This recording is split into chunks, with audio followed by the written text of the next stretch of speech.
여러분, 히든 카드라는 단어 많이 들어보셨죠? 히든 카드. 우리가 뭐 어떤 위기 상황 속에서나 또 어떤 어려운 상황을 반전시키기 위해서 사용하는 어떤 특별의 그러한 전략이나 또 전술을 말하는 건데요. 이 히든이라는 단어 자체가요, 숨겨진, 감춰진, 드러나지 않은이라는 어떤 그러한 뜻을 의미합니다. 특별히 이 히든 카드다 라는 것을 어디에서 많이 사용합니까? 스포츠계에서 이렇게 많이 좀 사용합니다. 혹시 여러분 기억나실지 모르겠어요.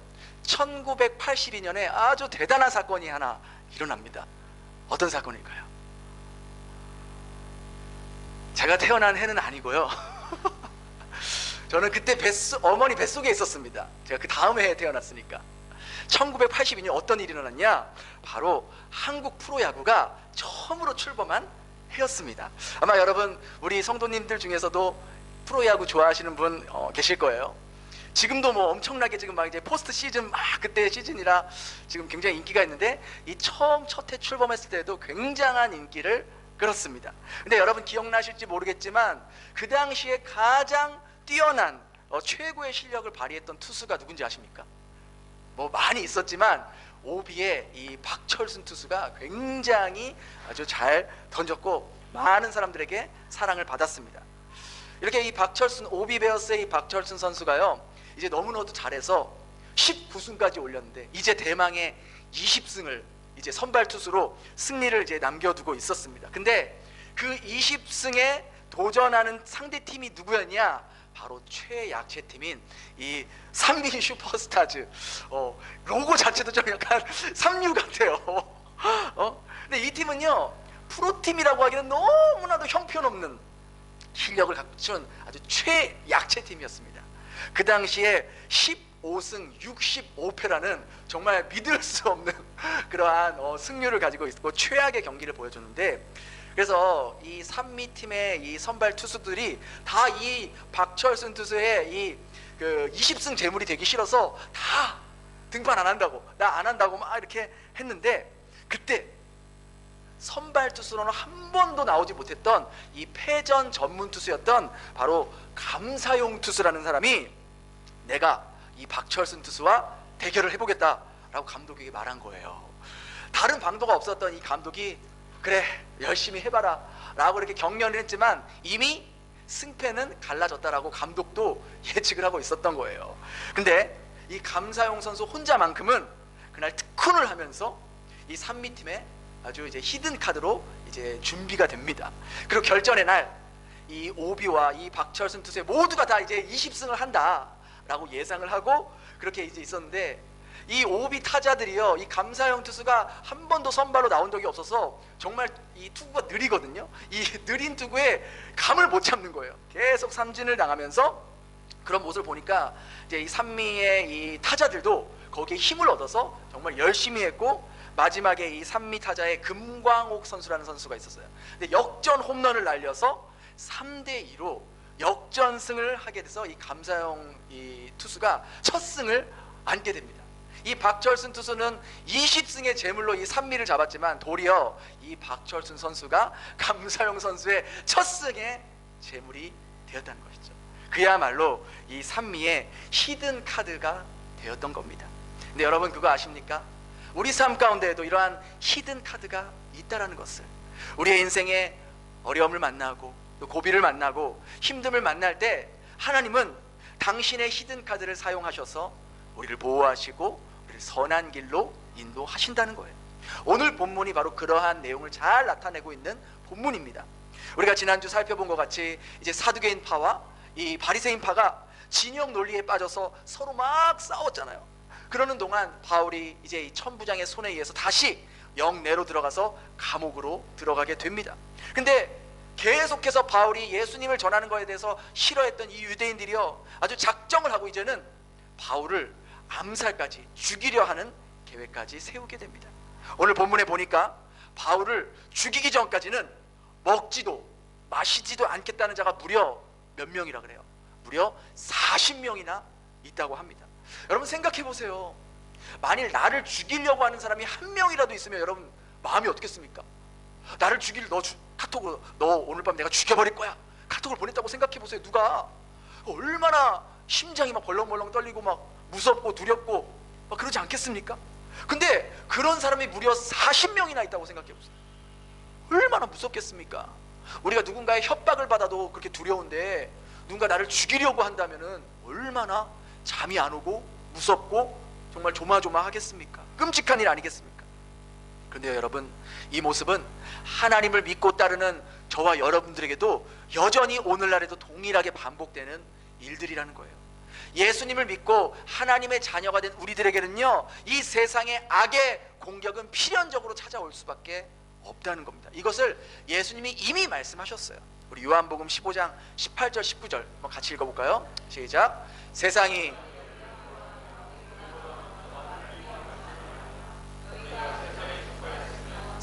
자기의 것을 사랑할 것이나 너희는 세상에 속한 자가 아니요 도리어 내가 너희를 세상에서 택하였기 때문에 세상이 너희를 미워.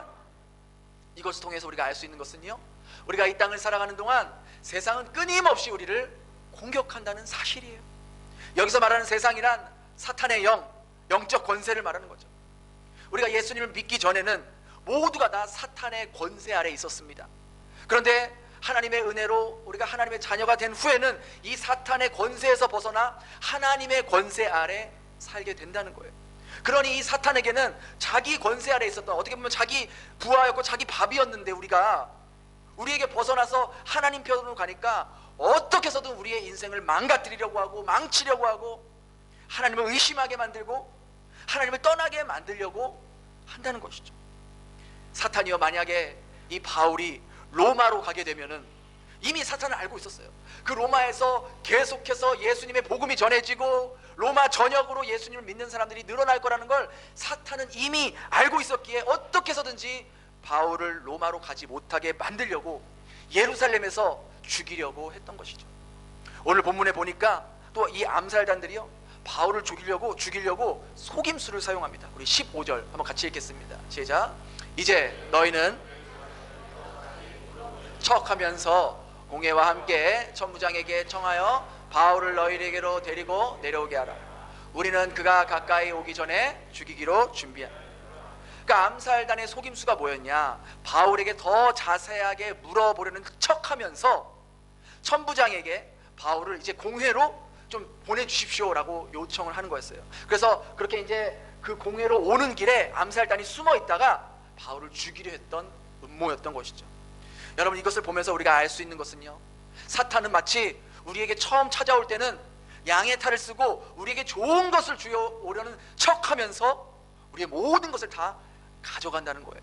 사탄은요, 우리에게 행복을 가져다 주는 척하면서 우리에게 모든 걸 빼앗아갑니다. 즐거움과 기쁨을 느끼게 해주는 척하면서 수치심을 가져다 줍니다. 우리를 도와주는 척하면서 다가왔다가 우리를 수렁에 빠지게 한다는 것이죠. 야, 아무도 없잖아. 아무도 없으니까 오늘 한 번만 하면 돼. 너가 좋아하는 거잖아. 야, 하나님이 있으면 지금 네 삶이 이렇게 어렵고 빡빡한데 왜 너를 안 도와주냐? 하나님이 없는 게 아니냐? 하나님이 있으면 네 삶이 왜 자꾸만 이렇게 망가지냐? 야, 세상에서 가장 믿을 수 있는 건 돈이야. 돈이 있어야 살지. 너 지금 돈만 있어봐라. 못할 게 뭐가 있냐? 뭐 예배, 뭐 기도 모임, 뭐 구역 모임, 야, 지금 한가하게 그런 거나 할 때냐? 종교 놀이나 할 때야? 그게 중요한 게 아니야. 돈 버는 거에 집중해야지. 너 이번 계약에 너의 회사 앞길이 달려있잖아. 너 이번 바이어 정말 중요하잖아. 예배는 다음에 가도 되잖아. 이렇게 마귀가 수단과 방법을 가리지 않고 거짓된 속삭임으로 우리를 끊임없이 죄에 빠지게 하고 하나님과 멀어지게 하죠. 우리 너무나도 그런 경험이 많지 않습니까? 예배를 포기하고 바이어 만나고 그렇게 했다가 결국 다 놓쳤잖아요. 오히려 하나님께 부끄럽게 되고 뭐 계약은 계약대로 되지도 않고. 우리 얼마나 그런 경험이 많습니까? 우리가 이걸 알아야 마귀의 속임수와 거짓말에도 넘어가지 않고 하나님을 선택하며 살아갈 수 있게 된다는 거예요. 두 번째로 우리가 오늘 본문을 통해서 깨달을 수 있는 영적인 교훈은, 사단이 이렇게 우리를 속임수로 척하면서 다가온다 하더라도 그 공격에도 하나님은 우리를 보호하기 위한 하나님의 히든 카드를 준비하고 계신다는 거예요. 우리 16절 한번 같이 읽겠습니다. 시작. 바울의 생질이 영내에 들어가 바울에게, 여기서 이제 바울의 생질, 이 생질이라는 단어가 굉장히 이제 우리가 흔히 쓰지 않는 단어여서 조금 익숙하지 않을 수 있는데, 생질이란 누나나 여자 동생의 아들을 말하는 거예요. 이게 순 우리말입니다. 그래서 조카를 말하는 거예요. 그러니까 바울의 조카예요. 신약 성경에서 유일하게 나오는 바울의 가족이에요. 저는 이 말씀을 준비하면서 묵상하면서 어떻게, 여러분 생각해 보세요. 바울을 몰래 죽이려는 암살단이잖아요. 암살단. 그 암살단의 음모가 어떻게 바울의 조카의 귀에 들어갔냐는 거예요. 암살이라는 게 막 떠벌리면서 내가 오늘 뭐 며칠 몇 시에 너 죽이러 간다, 그런 게 암살이 아니잖아요. 아무도 모르게, 쥐도새도 모르게 죽이려고 계획하는 게 암살이잖아요.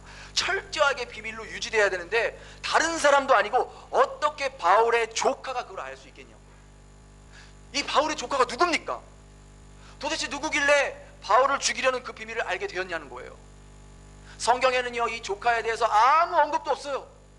그 조카가 어디 출신인지, 이름이 무엇인지, 바울을 따라다녔는지 딱 한 번 여기서 언급되고 성경에서 사라집니다. 안 나와요. 이 조카의 도움이 없었다면 바울은 사내들인 그 공에 올라갔다가 매복되어 있는 암살단에게 죽임을 당할 수 있었던 거예요. 근데 결정적으로 이 조카가 그것을 듣고 제보를 해서 바울을 죽이려는 음모를 알게 됐다는 거예요. 아니, 이 조카가 도대체 어디서 나온 거예요? 왜 갑자기 한 번도 안 나오다가 23장에 툭 하고 나오더니 이런 결정적인 역할을 하게 되냐는 것이죠. 여러분, 이게 바로 하나님의 숨겨진 히든 카드라는 거예요. 암살단의 음모가 수포로 돌아가게 하고, 하나님께서 정말 이들이 전혀 생각지 못한 방법으로 바울의 조카를 통해서 바울을 건져내시는 모습이라는 거예요. 이것은 바울을 로마까지 인도하기 위해서 정말 다양하고도 놀라운 방법으로 당신의 계획을 이루고 있다는 것을 우리들에게 보여주고 계시는 거예요. 바울의 조카는요, 하나님의 히든카드라고 밖에는 설명할 길이 없어요. 그런가 하면 하나님의 히든카드가요, 이 바울의 조카뿐만이 아니었어요. 또 하나의 히든카드가 있었는데, 그게 뭐냐, 전혀 예상치 못했던 바로 로마 군인 천부장이었다는 거예요. 천부장. 바울이요, 이제 자신을 죽이려는 그 음모를 들은 이 조카로부터 이제 듣게 되잖아요. 그래서 바울은 이제 백부장에게 이 조카를 천부장에게 좀 데려가 주십시오 하고 만납니다. 그래서 바울의 조카가 다 이런 음모를 이야기를 해요. 바울을 죽이려고 먹지도 마시지도 않은 그런 40명이 있습니다. 알려줍니다. 천부장은요, 그 조카의 말을 듣고서는 그 조카의 말을 조금도 의심하지 않고 즉각적인 반응을 보인다는 거예요. 여러분, 이게 이상한 거예요. 사실 천부장이 그 조카를 만날 이유가 있어 없어요? 없어요. 그의 말을 들을 필요가 있어요 없어요? 없다고요. 근데 천부장은 바울의 조카와 만나기로 하고 또 그의 말을 경청해 줍니다. 여러분, 천부장이 누구예요? 자기 밑에 1000명의 군사를 둔 로마 군대 최고 장교예요. 오늘날로 말하면 대령급 정도 되는 사람이에요. 그런 로마 군인이 죄인의 모습으로 잡혀온 바울의 조카의 말을 듣는다? 이거는 있을 수가 없는 일이에요. 그런데 그 조카의 말을 듣고 천부장이요, 어떤 반응을 보이냐, 정말 믿을 수 없는 명령을 내리는데요. 우리 23절 한번 같이 읽겠습니다. 시작. 백부장 둘을 불러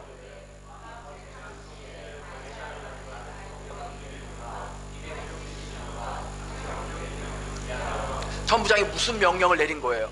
죄수로 지목된 그 한 사람을 위해서 보병 200명, 기병 70명, 창병 200명, 합이 470명이라는 대규모의 군사를 이 죄수 바울 하나 호송하려고 붙여줬다는 거예요. 여러분, 이게 말이 됩니까? 천부장에게는 그렇게 할 이유가 전혀 없었어요. 천부장이 하나님 믿는 사람이었어요? 아니에요. 그저 이스라엘로 파견된 장교예요. 그는요, 이스라엘이 어떤 곳인지 너무나도 잘 알고 있었어요. 그곳에서 자기가 편안하게 생활하기 위해서는요, 이스라엘의 기득권을 잡고 있는 제사장들, 바리새인들, 이 종교인들, 이들 편에 서야 그가 복무하는 기간 동안 아무 문제 없이 조용히 잘 지낼 수 있었을 거라고요. 심지어 기득권을 가진 자들이 바울을 죽이려고 했던 걸 다 알고 있었단 말이에요. 그런 상황에서 천부장이 이 기득권인 무리인 종교인들과 손잡지 않고 아무 힘도 없는, 아무 가진 것도 없는 죄인의 모습인 바울 한 사람을 지키기 위해서 그 많은 군대를 동원하는 걸 여러분, 우리가 어떻게 설명할 수 있겠냐라는 거예요. 천부장은요, 전시 때는 1000명의 군인들을 통솔할 수 있습니다. 근데 평상시에는 그 1000명의 60%인 한 600여 명, 80%인 한 600여 명의 군인들을 통솔했다고 합니다. 그러면 지금 600명 중에 470명을 바울에게 붙여준 거예요. 자기가 가지고 있는 그 군인의 80% 이상을 바울 한 사람을 호송하기 위해서 붙여줬다는 것은 일반적인 상식으로 납득이 안 되는 명령이라는 거예요. 아니, 천부장이 바울에게 뭘 얻어먹을 게 있다고 그 바울에게 그 많은 인원을 붙여주겠습니까? 천부장이 바울에게 뭐가 아쉬워서 그렇게 했냐라는 것이죠. 오히려 천부장이요, 종교인들에게 잘 보이고 이들의 말을 편해줘야 자기도 뇌물도 얻어먹을 수 있고 자기가 복무하는 기간 동안 아무 문제 없이 조용히 했다가 또 승진할 수 있게 되는 거 아니겠냐라는 거예요. 근데 어째서 이 천부장은 종교인들과 합세하지 않고 정말 아무것도 가진 것도 없고 아무것도 누릴 게 없는, 세상 말로 얻어먹을 거 하나 없는 이 바울의 편에 서서 그를 보호하기 위해서 이 자신의 권력과 힘을 사용했냐라는 것이죠. 이 모든 것이 바울을 지키시고 로마까지 인도하시기 위해서 하나님께서 친히 이 천부장의 마음 가운데 역사하셔서 바울을 보호하신 거 아니겠냐는 거예요. 그거 외에는 설명할 길이 없다는 거예요. 하나님은요, 이 모든 사건이 일어날 걸 알고 계셨을까요? 모르셨을까요? 당연히 알고 계셨죠. 알고 계셨기에 수많은 천부장들 중에서, 그 로마 군대에 얼마나 많은 천부장들이 있겠습니까? 근데 특별히 이 천부장을 예루살렘 치안을 담당하는 군의로 배치시켜서 바울이 이렇게 죽음의 위기를 맞이할 것을 알고 있었기 때문에 이 천부장의 도움으로 무사히 암살단의 음모로부터 벗어나게 하시려고 이미 하나님께서 계획하셨다라는 거예요. 이것이 바로 하나님께서 바울을 준비하신 두 번째 히든 카드였다는 것이죠. 이와 같이요, 이 어두운 세상 속을 살아가는 우리들에게 하나님은 우리들을 홀로 놔두지 않고 하나님께서 곳곳에 하나님의 히든 카드를 여러분들을 위해 준비하고 계신다는 거예요. 우리 인생에도 바울의 조카처럼, 천부장처럼 전혀 생각지 못한 사람의 도움을 받을 때가 얼마나 많이 있습니까? 여러분 생각해 보세요. 여러분이 지금까지, 어떤 분은 5년, 어떤 분은 10년, 어떤 분은 20년 이상 지금 베트남에서 생활하고 있는 분도 계실 거예요. 그런데 내가 지금 이 시간까지 베트남에서 생활하고 살 수 있는 것은 바로 하나님께서 바울에게 조카를 붙여주신 것처럼 우리에게도 우리가 생각지도 못한 사람에게 도움을 받고 인도를 받았기 때문에 지금까지 이곳에서 일하면서 살 수 있는 거 아니겠습니까? 여러분이 베트남에 처음 왔을 때 언어도 안 되고 문화도 다르고 뭐가 뭔지도 모르고 어디가 어디인지도 몰랐을 때, 어려움을 겪었을 때 여러분을 정말로 도와준 분 있으시잖아요. 다 있다고요. 다 있다고요. 그리고 지금까지 살면서도 여러분이 순간순간 어려움을 겪고 정말 내가 계속 여기 있어야 되는지 말아야 되는지 철수해야 되는지 떠나야 되는지 그런 고민을 할 때마다 내가 생각지도 못하게 어떤 사람이 툭 튀어나와서 여러분에게 도움을 주고, 여러분의 도움이 절실하게 필요할 때 그 문제를 해결하기 위해서 여러분과 함께 해줬던 그런 사람들이 분명히 있다고요. 바로 그 사람이 하나님께서 우리의 삶의 곳곳마다 우리를 돕기 위해, 우리를 살리기 위해, 우리의 삶을 통해서 하나님의 뜻이 이루어지기 위해서 하나님께서 심겨놓으신 하나님의 히든 카드라는 거예요.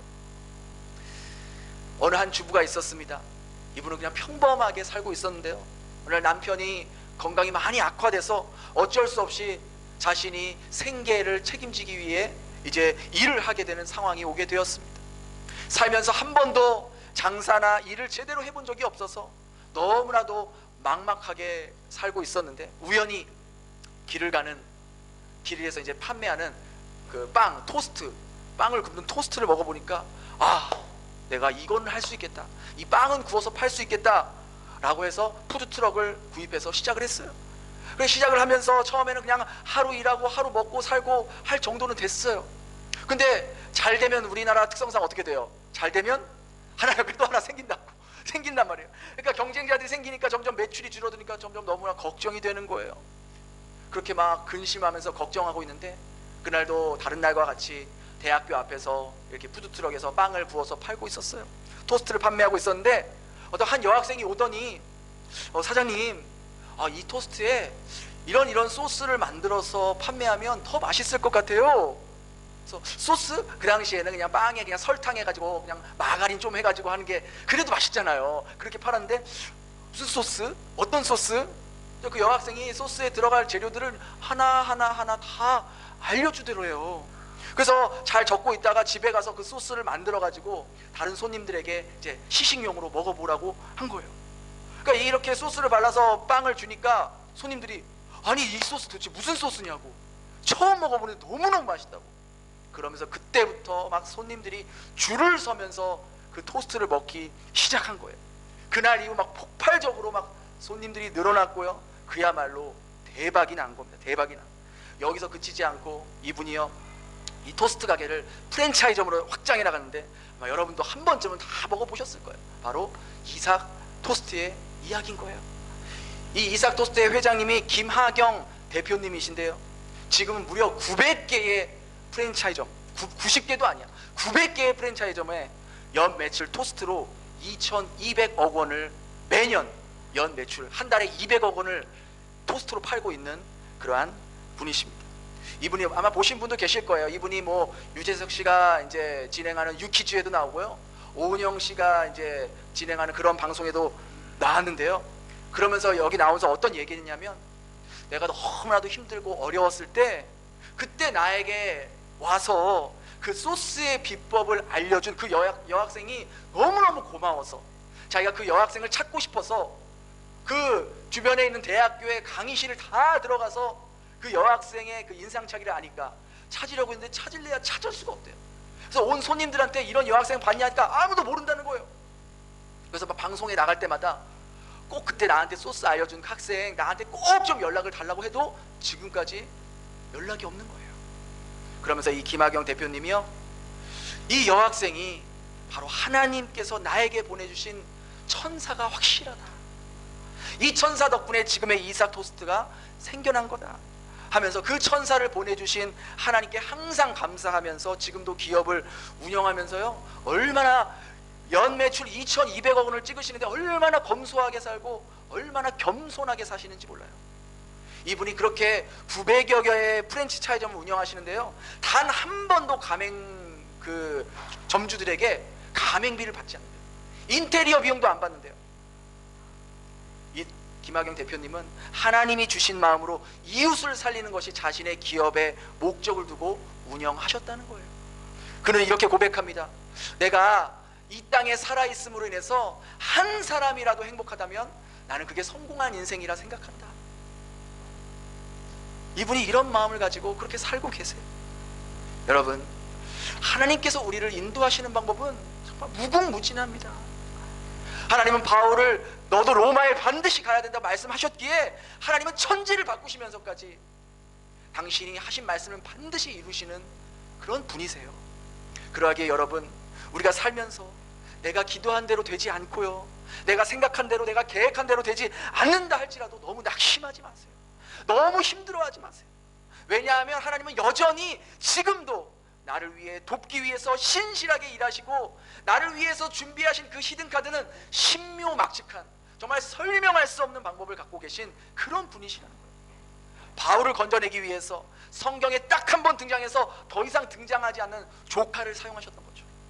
전혀 그럴 이유가 없는데 자신의 부하 470명을 이 죄수 한 사람을 호송하기 위해 바울에게 붙여준 천부장처럼 힘들고 어려운 시절에 그 이삭 토스트 사장님에게 갑자기 나타나 소스에 대해서 이야기해주고 지금까지 한 번도 나타나지 않는 그 여학생과 같이 하나님은 우리들에게 천군 천사를 보내주셔서 우리 인생 가운데 하나님의 뜻을 이루게 하기 위해서 우리를 찾아오시고 우리를 보호하시고 인도하시는 그런 놀라우신 하나님이라는 거예요. 그 믿음을 가지고 여러분, 이번 한 주도 우리에게 주어진 삶 가운데 말씀에 순종하며 하루하루 최선을 다해서 살아갈 수 있는 저와 여러분 될 수 있기를 예수님 이름으로 축복합니다. 우리 이 시간 그러한 믿음을 갖고 함께 찬양하고 또 기도하는 시간 갖도록 하겠습니다.